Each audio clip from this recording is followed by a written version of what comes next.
Hi everyone, you're welcome once again to another video on the Uguamadi Football Channel. And today we're talking about the battle for London.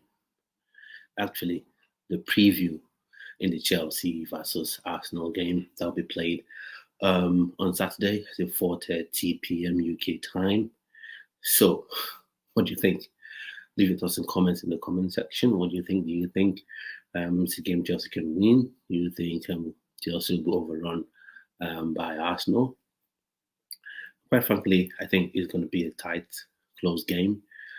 While I have to be honest to say Arsenal are the sort of favourites in this tie to win the game, to come up with all 3 points, but I'm not quite I won't quite go over the top like many people in the media have gone, having their hair tied in a ponytail for Arsenal. No, I'm not going to do that, but they do have the better opportunity, I would say the better odds in terms of getting the win.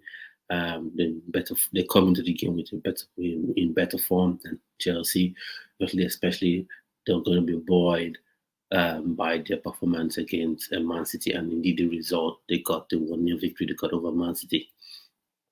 And then Chelsea also comes into the game on good form. I know people would say the victory just came against Brighton, came against Burnley, came against Fulham, sides that Chelsea should be beaten anyway. But I'll stop right there to let everyone know this sides Chelsea has not been beat, or we're not beating this sort of sides to start the season. On one hand, you can say these are sides that Chelsea should be winning, should be beaten anyway. But for Fulham and Burnley, similar sides like Nottingham Forest has come to Stamford Bridge, um, taking all 3 points, you know, not played so well against similar sort of teams. And now they've been able to get this run of victories against Brighton. And Brighton, on the side of Brighton's the side that has beat Manchester United this season and has given the supposed top six, top four teams, the perennial top four sides, a run for their money. So Chelsea should be going to this game with confidence as well, even if you'd say Arsenal played against Man City and defeated Man City, which everyone should knows is like the gold standard bearer for anyone in the Premier League. If you want to win the Premier League, Manchester City is the side you look to emulate, you look to want to beat, you look to want to bring down, and Arsenal has done that this season. But I still give Chelsea an opportunity, a chance, because this is a derby and form goes out the window, and this is a unique opportunity. I think Chelsea should go into this game without any pressure really, because right now Chelsea is playing with house money. Chelsea playing with house money because no one really expects Chelsea to win the game. All the people in the media said Chelsea won't be able to win this game. Arsenal are the odds-on favourites to come with 3 points in this game.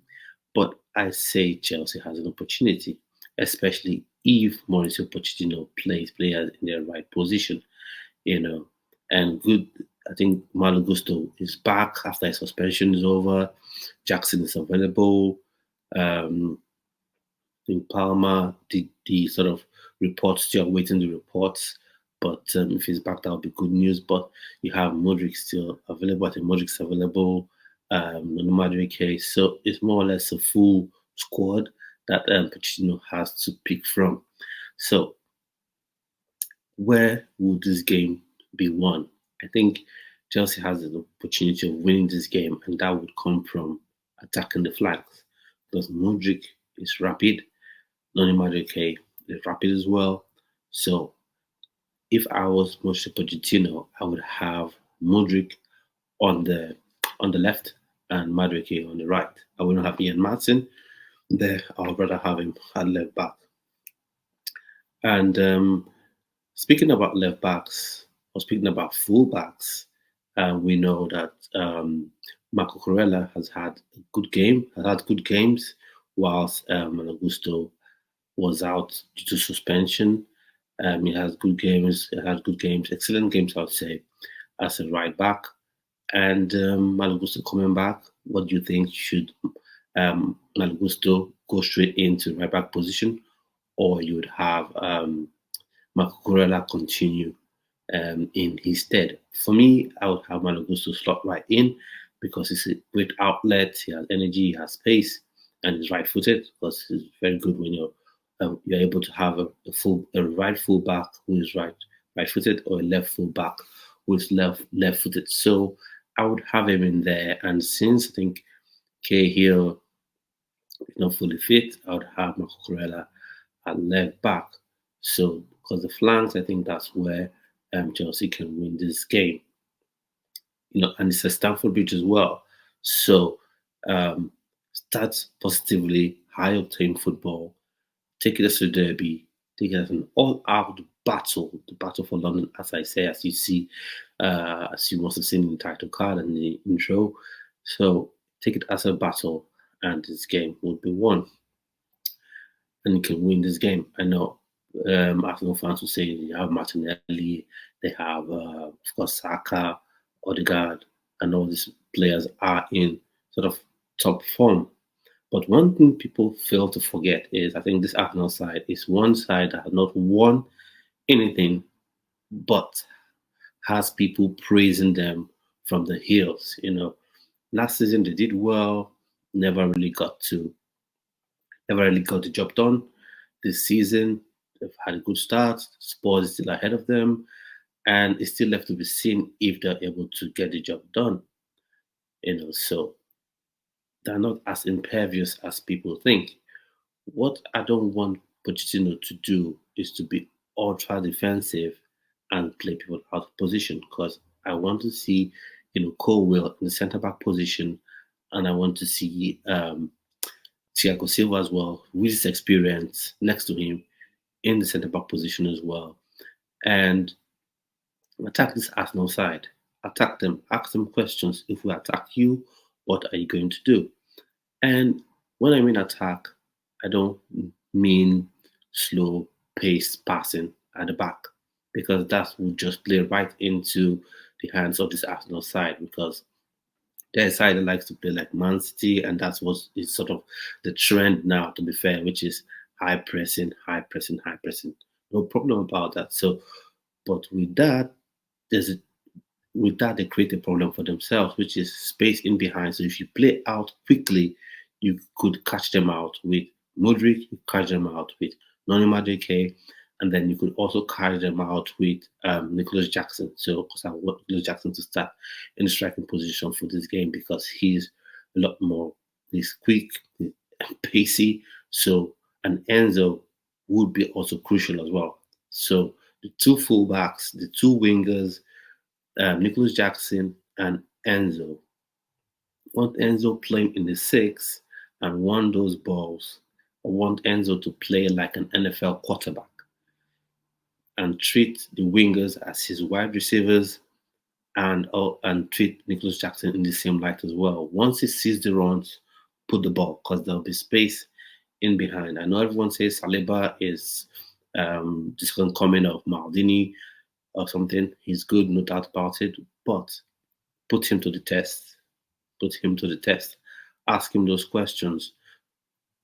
The only Ask him those questions because if you start playing slowly from the back, you put yourself under pressure in terms of you fall into the Arsenal pressing trap.